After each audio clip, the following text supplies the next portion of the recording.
풍요로운 계절 가을, 경주에 좋은 소식이 있죠.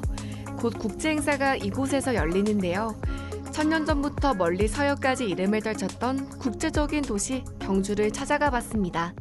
저는 사계절 중에 가을을 가장 좋아하는데 요즘 가을 분위기가 제대로더라고요. 그렇죠. 그래서 주말에 놀러 가려고요. 혹시 어디 추천해 주실 곳 있어요? 너무 많죠. 오늘은 아주 좀 특별한 곳으로 추천을 해주고 싶어요. 어디예요? 이 울산하고 가깝기도 하고 역사와 문화가 공존하는 곳이기도 하고 세계적인 관광지이기도 한데 그곳에는 또 이제 조금 있으면 세계 21개국의 정상들이 다 모여가지고 국제적인 엄청난 큰 행사가 열리는 곳이거든요. 아, 경주에서 열리는 에이펙 정상회의요? 맞았습니다. 이 경주라는 곳에 에이펙 정상회의가 열리는 게 그냥 열리는 게 아니고 지금으로부터 1000년 전에 그런 기초가 다 닦여 있었다는 거죠. 그리고 울산을 통해서 스라블의 국제성이 갖춰졌거든요. 바로 그 현장으로 한번 가보려고 합니다. 지금 가면 되나요? 그렇죠. 한번 가봅시다. 네.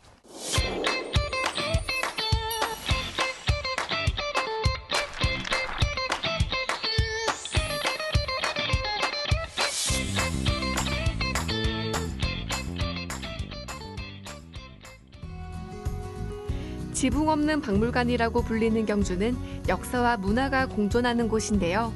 도시 전체가 문화유산으로 가득해 붙은 별명이죠. 그만큼 오랜 세월 동안 역사가 이어져 왔습니다. 학창 시절에 수학여행으로 많이 왔던 경주에 이렇게 성인이 돼서 와도 정말 좋습니다. 지금 우리가 보고 있는 이 경주의 모습은 물론 박정희 대통령 시절에 종합관광지 개발로 지금 이렇게 모습이 됐지만 벌써 1000년 전에는 지금보다 훨씬 더 번성한 곳이 경주였다. 경주는 그 당시에는 경주라고 안 불렀고 서라벌이라고 했어요. 고려시대에 와서 이제 경주라는 이름으로 불렸는데 이 서라벌이 어떤 도시냐면은 무려 세계 4대 도시. 그 당시에 이제 7세기, 8세기, 9세기 이 무렵에 무역으로 세계가 이제 한통을 했는데 그때 당시에 이 서라벌의 인구가 얼마인 줄 알아요? 뭔가 많았을 것 같아요. 그렇죠. 그때 기록에 보면 17만 호 정도 되니까 한 집에 식구가 6명, 7명 되거든요. 그러니까 한 100만 정도 되죠. 지금 경주시의 인구가 한 24만 되거든요. 1000년 전보다 지금은 인구가 4분의 1 토막이 난 거죠. 이 도시가 사로국이라는 부족국가 형태에서 점점 발전해가지고 국가가 됐는데, 신라가 됐는데, 이 신라가 될 때는 이 서라벌을 중심으로 한 6개의 부족촌들이 결합을 해서 화백제도라는 아주 독특한 정치 형태를 가지고 국가를 만들었거든요. 그때 울산이 엄청난 역할을 했어요. 울산에 있던 그 철기 세력, 단야족을 중심으로 한 그 탈해왕 세력이 이 사로국의 나라를 만드는데 결정적인 역할을 해가지고 울산이 그야말로 서라벌을 먹여 살리고 1000년 동안 수도로서 번성하는데 결정적인 역할을 했다. 이렇게 역사가 깊은 경주에서 에이펙이 열리니까 더 의미가 있는 것 같아요. 그렇죠. 이 에이펙이라는 곳이 이제 세계 경제 협력체인데 국가의 정상들이 모여서 회의를 하기 때문에 굉장히 엄청난 어떤 행사다고 볼 수 있고 그 맥이 바로 1000년 전에 경주, 서라벌의 국제성과 연결이 되어 있다. 이렇게 이야기할 수 있습니다. 월정교는 경주를 방문하는 외국인들이 꼭 한 번은 들릴 만큼 유명한 관광지인데요. 1000년 전부터 외국 사신들이 왕래했던 신라의 국제성을 보여주는 역사의 현장입니다. 주변에서 월정교가 되게 예쁘다고 많이 들었거든요. 근데 실제로 보니까 웅장하고 더 멋진 것 같습니다. 월정교 하면은 야간 조명, 동궁과 을지의 야간 조명이라서 유명하거든요. 그게 지금 동남아 아니면 뭐 유럽에까지 소문이 나가지고 여기에 관광객들이 밤에 더 많이 와요. 그런데 이 풍경은 언제부터였을까요? 신라? 그래, 1000년 전. 아, 이게 묵무대왕 때 다리를 지었다는 기록이 있는데 경덕왕 때 완성했다는 이야기가 있고 이 월정교는 달월자가 들어갔잖아. 달이 있으면 해가 있어야 되잖아. 해가 저 건너편에 이제 일정교라고 다리가 2개 있었어요. 이 밑을 관통하는 게 남천이라는 강이거든요. 이 남천은 이제 형산강 기류인데 서라벌의 월성, 왕궁을 감싸고 흐르는 하천이거든요. 그러니까 이 월정교를 지나가면 뭐다? 신라의 왕궁으로 들어간다. 그런 의미고, 이 다리는 보다시피 나무잖아요. 네. 나무로 지은 것은 오래 못 가잖아. 그래서 흔적 없이 다 사라졌어. 다 사라지고 돌만 남았거든. 돌만 남은 것을 여러 가지 고정 작업을 거쳐가지고 새롭게 지은 것이 2016년. 천년전에도 국제사절단이 오면은 이 다리를 건너서 동궁과 월지 가가지고 연회를 베풀고 이랬다는 기록이 있거든요. 그런 것들이 1000년 후에 다시 재현될 것으로 보입니다. 황룡사는 불교의 힘을 빌려 태평성대를 이루고 강력한 나라를 만들기 위해 창건됐는데요. 황룡사를 세운 신라는 꿈에 그리던 삼국 통일을 이루게 됐습니다. 황룡사가 불국사와 함께 신라를 대표하는 사찰이라고 알고 있는데 지금은 이렇게 터만 남아있어서 아쉬워요. 아쉽죠. 근데 사실은 이 터만 남아있는 폐사짐에도 불구하고 당시에 얼마나 큰 사찰이 있었을지 짐작은 가죠. 네. 황룡사 터 이곳은 절터가 아니었고 왕궁터였죠. 5세기, 6세기가 되면서 자꾸만 신라가 커져요. 신라의 왕궁이 너무 남쪽으로 쳐져 있다 보니까 진왕 시절에 이곳에 왕궁을 새로 지어야 되겠다. 그래가지고 프로젝트가 시작된 거죠. 그런데 이곳이 형산강 지류에 있는 여러 하천들, 물길을 내가지고 이게 굉장히 습지거든. 그러다 보니까 대규모 토목 사업을 하지 않을 수가 없었고, 실제로 황룡사를 발굴하는 과정에서 땅을 파보니까 땅 밑에 자갈과 흙을 청청히 쌓아가지고 기초를 다져놓은 흔적들이 다 나왔거든요. 그렇게 엄청난 공사를 하다 보니까 당연히 원성을 사다 보니까 진흥왕 시절에 이건 안 되겠다. 그래서 이걸 절로 바꾸자. 그때 마침 이제 이야기를 만들어내죠. 이 황룡사터에서 황룡이 올라왔다. 이런 이야기가 쭉 퍼지면서 이곳이 신성시 됐거든. 그래서 이곳에 황룡사 절을 짓자. 이런 이야기가 전해 내려옵니다. 황룡사라는 이름이 그런 거에서 나왔군요. 그렇죠. 그때 처음에는 황룡의 황을 썼다가 나중에 그 황자를 황제 황자로 바꿨죠. 삼국 통일 직전의 어떤 그 신라의 모습들, 어떤 힘의 함축된 모습으로 드러난 게 바로 황룡사다. 이렇게 이야기할 수 있습니다. 황룡사에는 신라의 국제성을 보여주는 상징적인 건축물 구층 목탑이 있었는데요. 완전히 소실됐던 목탑을 복원할 수 있었던 건 아이러니하게도 도굴꾼 때문이었습니다. 황룡사 하면 구층 목탑을 빼놓을 수 없잖아요. 여기에 어떤 이야기가 있는지 궁금해요. 이 황룡사 구층 목탑을 만든 여왕인데 누군지 알죠? 저 알아요. 네. 선덕여왕. 네, 선덕여왕. 이 선덕여왕이 이제 신라 최초 여왕이거든요. 삼국 통일을 기틀을 만드는 그런 왕으로도 유명한데, 그 선덕여왕이 구층 탑을 갖다 2개를 만들었거든요. 황룡사 구층 석탑, 그리고 분황사 구층 석탑, 이 2개를 만들었는데, 황룡사의 구층 목탑은 아주 신비로운 이야기가 있어요. 기대되는데요. 뭐예요? 640년대에 당나라에 어떤 유학을 갔던 자장률사라는 아주 큰 스님이 있어요. 그분이 선덕여왕 당시에 나라를 대표하는 큰 스님이었거든요. 그분이 이제 선덕여왕께 이야기를 합니다. 내가 태화지에서, 중국 당나라 태화지에서 계시를 받았는데 돌아가거든 구층 목탑을 지어라.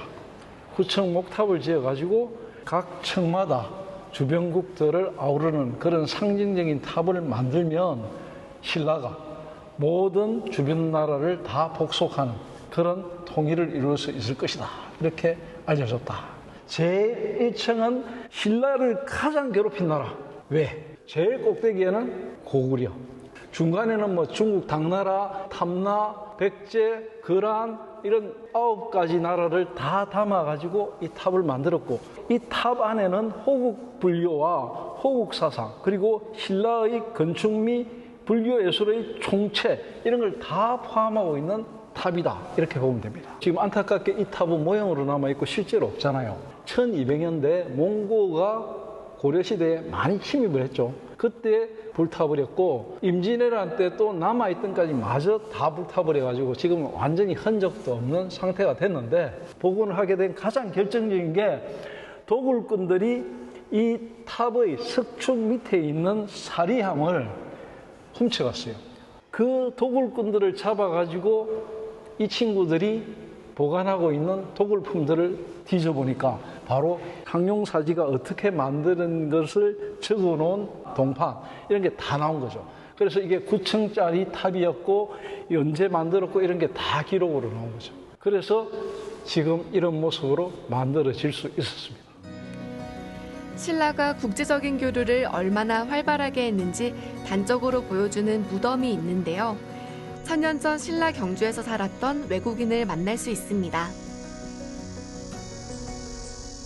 지금 이 소나무에 둘러싸인 무덤으로 보이는데 누구의 무덤이에요? 신라 38대 원성왕의 무덤인데요. 이 원성왕릉이라 하죠. 사실은 사람들에게는 괴릉이라는 이름으로 더 알려져 있고, 괴릉의 괴자는 괴짝이라는 뜻인데, 이 왕릉은 안으로 들어가서 왕릉을 무덤을 만들려고 보니까 너무 물이 많고 그래가지고 왕의 관을 괴짝에 걸었다 하는 이야기가 전해 내려오는, 그래서 괴릉입니다. 이 원성왕은 신라의 국제성을 굉장히 상징하는 왕이라고 하거든요. 그걸 바로 확인할 수 있는 것이 앞쪽에 있는 무인상입니다. 이게 이제 우락부락한 모습, 큰 코, 입고 있는 옷 이런 게 우리하고 영 맞지 않거든요. 해외인 혹은 페르시아인 그리고 서역이라는 이름으로 있었던 신라 시대의 외국인들이었다. 원성왕의 무덤을 지킬 정도라면 원성왕이 살았을 때 저 사람들은 호위무사였을까? 뭐 그럴 수도 있겠죠. 네. 그죠? 그 정도로 원성왕은 외국인 신하들을 가까이 뒀다는 의미죠. 울산도 지금 계엄포 쪽에 옛날에 서역인들이 살았던 마을이 있다는 그런 이야기들이 남아있거든요. 그런 거 보면은 신라가 울산을 통해서 많은 외국인들이 들어왔고 그 외국 문물을 받아들였다. 이런 것을 확인할 수 있다고 할 수 있습니다. 원성왕릉뿐만 아니라 경주에 있는 많은 유적에는 국제교류의 흔적이 남아있는데요. 세계적으로 도약하려고 했던 신라인의 야망을 엿볼 수 있습니다. 오늘 이렇게 다녀보니까 신라가 얼마나 국제적인 교류가 활발했는지 다시 한번 느껴집니다. 신라가 국제적인 도시였다는 것의 증거들은 하나 둘이 아니에요. 5세기부터 신라는 국제 무역상들이 엄청 들어왔고 그 증거물이 많이 있는데요. 신라 삼보라는 보물이 있어요. 바로 그게 황룡사 9층 목탑, 또 황룡사에 있었던 굉장한 보물이 바로 삼존불상이란데, 이 삼존불상 이게 어떤 거냐면 울산과도 밀접한 연관을 가지고 있어요. 울산 사포 쪽으로 인도 쪽에 아유강이 큰 돈과 황금을 보냈다 하는 기록이 있어가지고 그걸 가지고 이제 서라벌에 보고를 하니까 서라벌에서 그걸 받아가지고 왕이 여기에 절을 지어라 해가지고 만든 절이 동축사라는 절이고 거기에 삼존불의 모형을 모셨다 하는 기록이 있거든요. 그때 받았던 그 황금과 동, 구리 이런 철을 가지고 황룡사에 와서 삼존불을 만든 겁니다. 그게 신라의 삼보 중에 하나고 또 마지막 보물이 진평항의 옥대인데 그런 것들이 다 신라의 국제성을 상징하는 것이고 또 신라의 계림 쪽에 있는 여러 가지 무덤들, 귀족들의 무덤들 이런 걸 파보고 황남 대총 이런 걸 파보니까 놀라운 것들이 나왔거든요. 로만 글라스, 5세기, 6세기 때 지중해에서 떠돌던 유리로 된 공예품들 이런 게 막 쏟아져 나왔거든요. 그리고 가장 대표적인 게 페르시아에서만 다루던 황금 보금이 나왔는데 이 황금 보금은 안에 들어있는 그 보석들이 동양에서는 전혀 나오지 않는, 이쪽에서 나오지 않는 보석이었거든요. 그 보석이 뭐냐면 석류석, 우리가 흔히 가넷이라고 하거든요. 1월의 보석 가넷이 거기에 박혀 있는 거라. 그러니까 이건 놀라운 거죠. 서양 문물이 들어와 가지고 서라벌에서 꽃을 피웠고 또 이 서라벌의 많은 문물들이 페르시아로 전해졌겠죠. 그런 어떤 교류의 흔적이라고 보면 됩니다. 신라는 외국인에 대한 차별이 적고 그들을 포용했던 국가였는데요. 1000년 동안 번영을 누릴 수 있었던 건 이런 다양성을 허용했기 때문일 겁니다. 울산실록에서 경주 어떻게 기록하면 될까요? 이 에이펙 회의가 열리는 경주의 1000년 전에 이미 경주는 서라벌은 국제적인 도시였다. 그 배후가 되는 울산이 그런 국제성을 받아들이는 창구였다. 그것을 우리가 울산시록을 통해서 분명하게 기록하고 기억해야 할 것 같습니다. 네, 경주는 단순한 여행지를 넘어 살아있는 역사와 특별한 경험이 여러분을 기다리고 있으니까요. 많이 찾아와 주세요. 찾아오세요. 천년 전 한반도의 중심이자 세계의 주목을 받았던 경주. 다시 한번 발돋움을 준비하고 있습니다.